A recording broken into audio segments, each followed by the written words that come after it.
The screen said, "Launch." A Soviet early warning system reported a missile strike from the United States. Then one warning became 5. In a bunker outside Moscow, one officer had to decide whether the machine was telling the truth.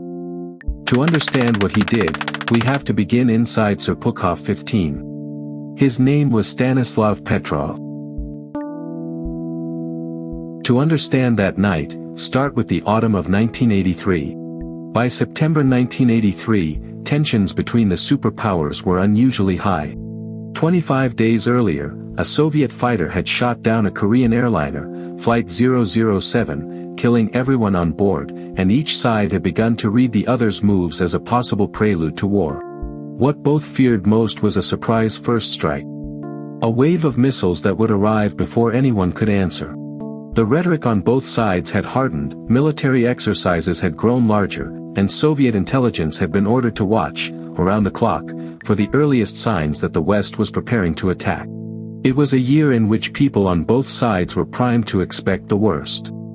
To guard against exactly that, the Soviet Union had built a new early warning system, one meant to catch an American launch the moment it left the ground.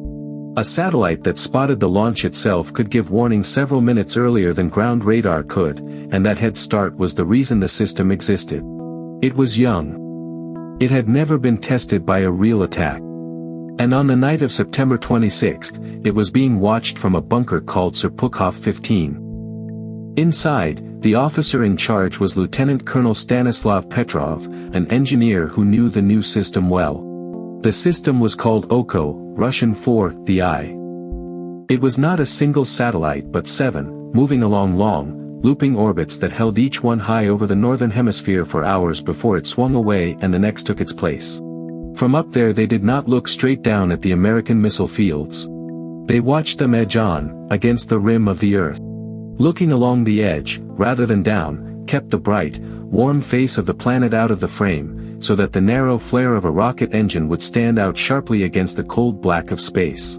Each satellite carried an infrared telescope, tuned not to the missile itself but to the fierce heat of its engine burning in the upper atmosphere, a pattern the system had been designed to distinguish from sunlight and other background signals. The computer produced its own assessment of the signal. Operators also had a separate visual channel, a way to look for the launch directly and check what the sensors appeared to show. Just after midnight, the first signal arrived. The first alert was a single launch. One missile, the system said, climbing out of the United States. A few minutes later, the count grew. Not one, but several, 5 in all. 5 missiles, the computer reported, now in the air. Next to the alert, the console displayed the system's highest confidence level. As far as the machine was concerned, the reading was as reliable as it could report. But the second check said something else. The operators watching the visual channel could not see any launch at all. The automated logic reported 5 missiles in flight, the operators looking directly at that sky saw no launch. That was the conflict in front of Petrov. The most trusted signal the system could produce, and no confirmation that any of it was real. The operators had only minutes to make sense of that gap, and no way to close it from where they sat. Petrov's job was not to fire anything. There was no launch button in front of him. His task was to judge what the system was showing and pass his assessment up the chain of command. Petrov did not hide the alert, and he did not stop it. By the time he was weighing it, the automated warning had most likely already moved up the chain on its own. What he added was his own reading of it, and his reading was that the alarm was false. A few things pushed him toward that call. 5 missiles made little sense. The surprise first strike everyone feared would be a mass launch, not a handful. The system was new, and a new system was known to be capable of a false alarm. The visual channel had confirmed nothing. And the longer he looked, the less the picture held together. He picked up the phone and reported that, in his judgment, the warning was false.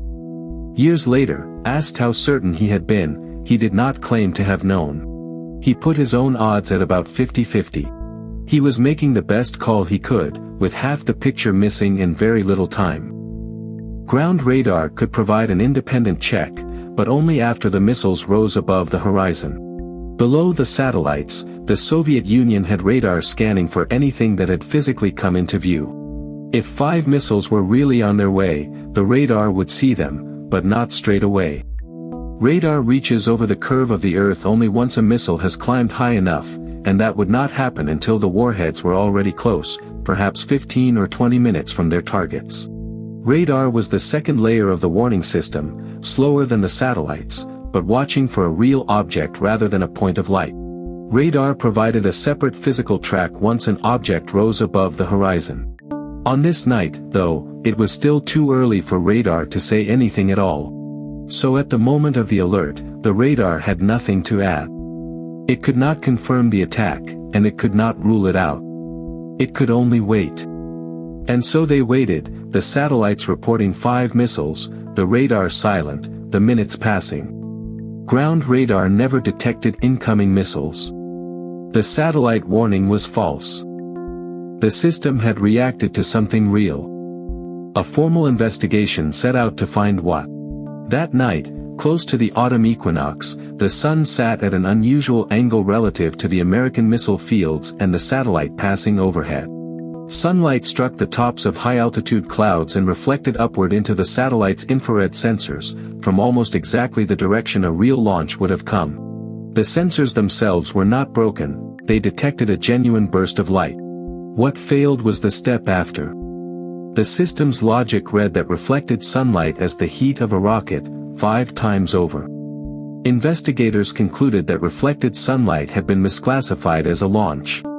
The filtering software was later revised so the same conditions would not produce the same false reading. The timing was part of it. Near the equinox, a limited viewing geometry aligned the sun, high cloud, and the satellite's line of sight. On an ordinary night the same clouds would have passed without a word from the system. So did one man save the world that night? That is how the story is usually told. The record supports a narrower claim. Petrov's contribution was real. His assessment helped the alarm get correctly identified as false, and he made that call under pressure, with incomplete information. The documented evidence is more limited. There is no evidence that the Soviet General Staff was poised to launch in those minutes. There is no evidence the false alarm was on its way to becoming a war. And by a recent technical review of the incident, the signal would very likely have been recognized as false even without Petrov's assessment. The visual check had already failed to confirm it, and the radar would soon have shown an empty sky. It also helps to know that this was not the only time. Other false alarms and technical errors were recorded in the Soviet warning network. None of the documented cases reviewed here reached the point of a retaliatory launch. Petrov's night was the most dramatic of them, but it sat within that wider record. In later retellings the danger came to sound larger and simpler than it actually was. What remains is still significant. A person questioning an automated warning that was confident and wrong, and reporting his doubt up the chain. That may have helped prevent an escalation. It is also a clear example of why such judgments were not left to the machine alone. For a long time, almost no one outside the Soviet military knew any of this had happened. The incident stayed obscure until the 1990s, when a retired general who had overseen the early warning forces described it in public. Wider attention came later, after interviews with Petrov himself near the end of the decade. He left the military not long afterward, and for years his role that night stayed out of the public record. When the account did surface, it drew attention well beyond Russia, and in the years that followed Petrov was honored abroad for the judgment he had shown. International recognition arrived decades after the night itself. Petrov never accepted the grand title people wanted to give him. Asked about it, he kept repeating the same plain thing. That he had simply been doing his job. That was one night, and one warning, out of many the Cold War produced. On this channel we go back to the others, the nights when a warning, a mistake, or a single decision came close to disaster. Subscribe, and we'll take you to the next one.